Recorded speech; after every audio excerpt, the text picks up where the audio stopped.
Four signs of poor people's mindset. Now, when I say poor, I don't necessarily mean somebody who has very less amount of money. What I mean by that is that even if a poor person decides today, if you have very less amount of money, that I want to work hard and I want to achieve my goals, that person will achieve their goals. It is only a matter of time. I'm really saying this. The amount of work that you are ready to put into something, and if you have an unwavering focus about it, you are definitely going to get progress. But these are the four signs which actually stops you from putting in that amount of effort, or stops you from finding your correct direction. When I say your correct direction, a lot of times it means something that really aligns with you. And when you're working towards something that aligns with you, life feels like a downward hill journey. Now, before we understand the poor people's mindset and what are these four signs, let's understand what is this uphill journey and what is his downhill journey. Now, when I say the uphill journey, it means that for somebody who has just started as a very poor person, like we have heard a lot of rags to riches stories, right? That somebody was born very poor but they had an uphill journey. If when you hear from people like that, this person's life was very difficult, or they had a hard time but they still succeeded, it just means कि it is an uphill journey और आपको एक पहाड़ चढ़ना है इस ज़िंदगी में. पर पहाड़ चढ़ना है ये सुन के अगर आप रुक जाते हो तो that is the sign of a poor person's mindset. And for some people it is a downward journey. Means you may be born to privileged people. Okay, you may be born to families where there are certain kind of resources that you can use, but you are not using those resources, or even if you are using those resources, you are not able to actually create wealth or build wealth from that resources because you're looking for an uphill path, because you also want to work hard, like the other person, and you want to say that no, even if destiny has given me a downward curve, a downward valley, I want to still climb a mountain.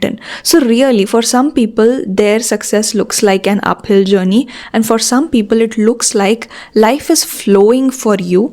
Please go with life and find out what really works for you. Okay, so these can be two very different experiences that people have. But even when these experiences happen, people are stuck in their own mind. Okay, the mind itself becomes a cage. So what are these mindset things that stop you, that lock your progress, is something that I'm going to share. Okay, so if you change these four beliefs or the mindset shifts happen for you, you will see that you start to progress in your life. And this can never happen that nobody will be able to help you out with this, but you need to first recognize it, because if you don't recognize it, then really nobody can help you out of this. Okay, so let's start with the first one. These people think in extremes or feel in extremes. Okay, so उनके साथ क्या होता है ना, they will label like something or somebody is like completely good or completely bad. Okay, if they had some kind of a feeling. Okay, we all experience emotions, but if somebody did only something for them, something very little, very small, they'll make like a big thing out of it, and they will tell hundreds of friends by calling them, this happened, that happened, that happened. The next moment the same person does something bad, they're going to do the same thing with it. Okay, and they're going to label that person as a bad person. So this pendulum of emotional extremes is something where their life goes on, that something really bad happened to me, something very good happened to me, something really bad happened to me, something very good happened to me. And these people often I see are not able to focus on what the life's goal is or what their goals are, maybe in career or other things, but they are very, busy in this extremes. And a lot of times people feel that I need to be in this kind of toxicity, or I need to be here, only then I am a good person, only then I am a good daughter, a good son, or good husband, or a good wife. But that's not true.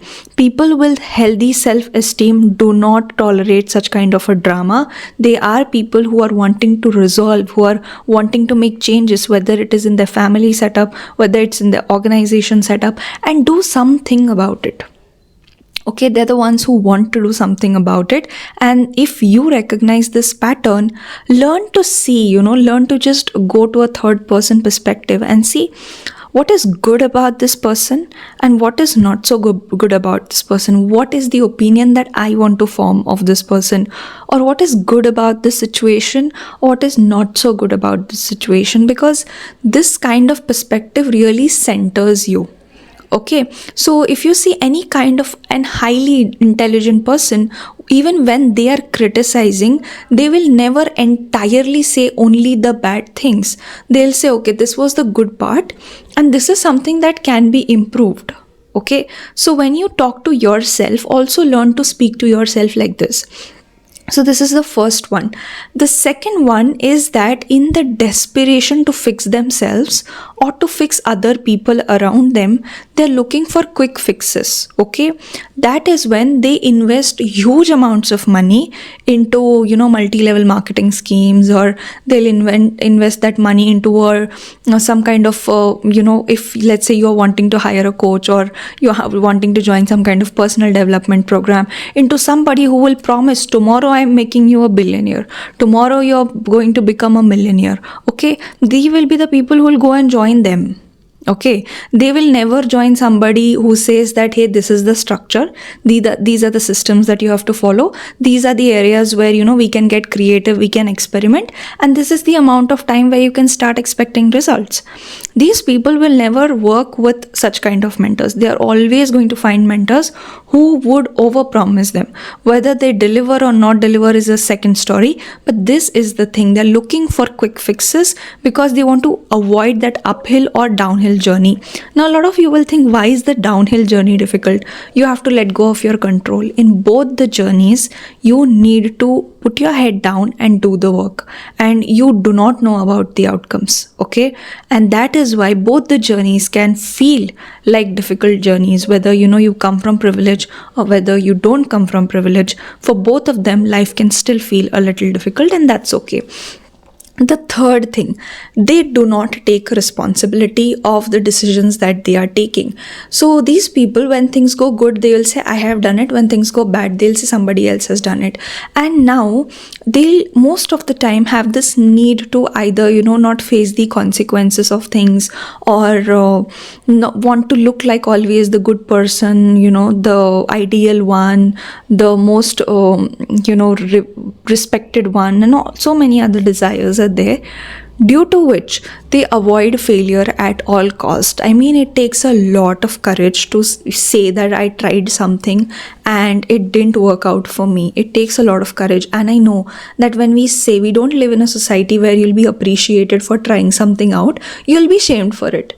Okay, and you need to have that kind of a backbone which says that even if I'm going to be shamed for it, I'm going to say that I tried it and it didn't work out for me, and I'm going to try something that is going to work out for me. So you need to start taking responsibility of the consequences of your action.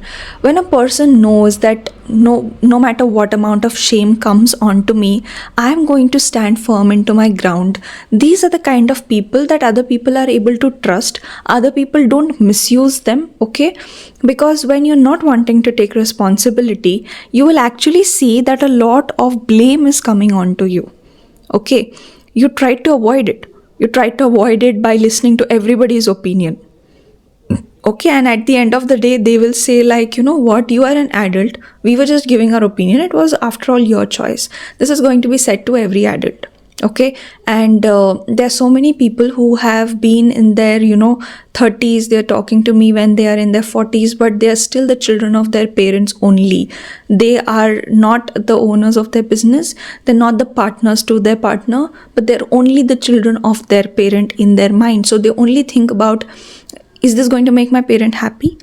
And even after thinking so much about it, their parents are still not happy with them. Okay, because you did not develop a backbone, you did not learn how to be firm in your personality. When you did not learn that, you were afraid to ask for money, or you were afraid to ask for people saying that that give me that promotion, I need that promotion, I want it. And then, because you did not do all of this, Now, today you leave yourself in a position where you're actually not able to become successful. So, this is the third category. So, take that responsibility. For some time, if people call you as the bad person, become the bad person. I mean, why is there a need to always be the good one, right? We all are in this gray area where there are a lot of good qualities into us and a lot of bad qualities into us. For example, I would wait for a very long time for, sometimes we would give installment options to our clients to make payments, and they would keep delaying it and delaying it. And I would think that, oh, there must be a money problem and I should not force somebody to all of that. And I tolerated it for myself for a very long time. But when it came about, paying to my team and a payment was going to be delayed from my side because the cash flow of my business was getting hampered, I just stopped that thing and I said that these are the payment terms, and I asked my clients to abide by that payment terms. Now, after saying that, a client of mine can think that Rutuja is so greedy that she wants the payment on time. But that is what is going to serve the business. Otherwise, I cannot sustain in this business. I cannot hire a team. I cannot grow. And there's nothing wrong while, you're actually giving installments to people to consider their financial positions. But if they are still defaulting on the payments, you will have to take necessary actions. So these are certain things that we need to learn as we become adults.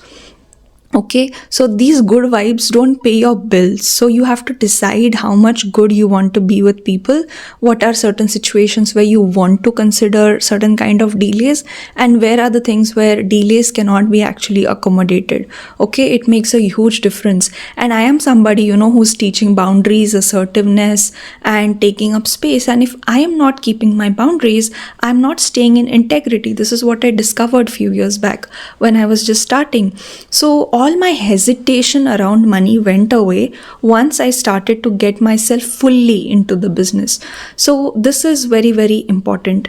The fourth point is where, you have a need to feel special, and your pain or your rebelliousness makes you that special.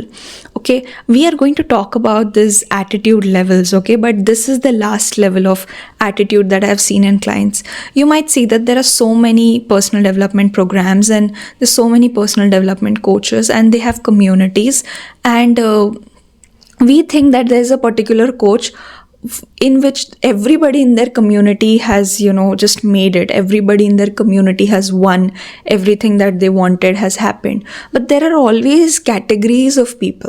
And even here, there are, A players who have an A class attitude, and there are people who are still struggling to get results.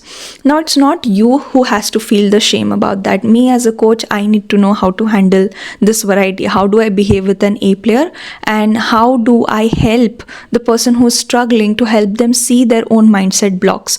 So the A player is like, I want to be the best student this person has ever had, this coach has ever had, or I want to give my best.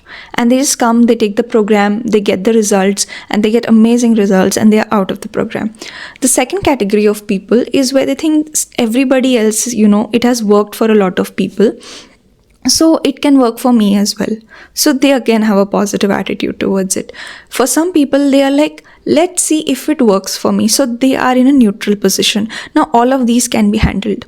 There is the last level where the person says that this can work for everyone else but not me, because I am special and I have this issue, that issue, and that is why it cannot work for me, because these issues have given you so much attention in your whole life that now your identity comes from things not working out for you. Your identity comes from being the victim.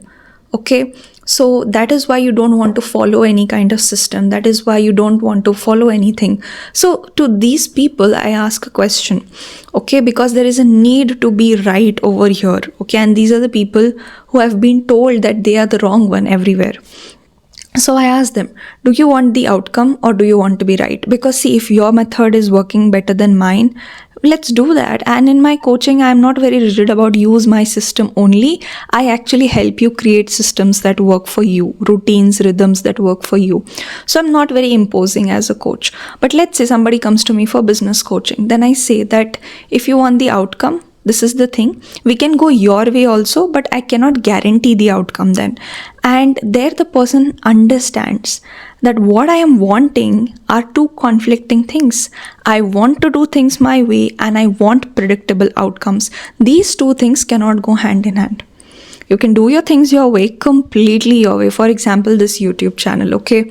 A lot of people told me that Rutuja, go get tight scripting, then your videos will go viral, whatever. I've chosen to keep them free flowing, and hence my expectations with YouTube are very realistic, okay? I've been making content for the last 3 years or so, and I have only 3,000 followers.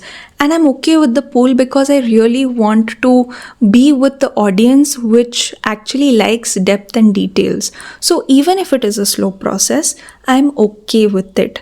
This comes when I say that yes, I want to be the rebel here, but I'm not asking for guarantees. I'm not asking for predictability. I'm ready to face the consequence of it. So I hope you are able to spot the things that actually keep you stuck and you change it for your own good. And if you like this video, let me know in the comments. See you in the next video. Bye bye.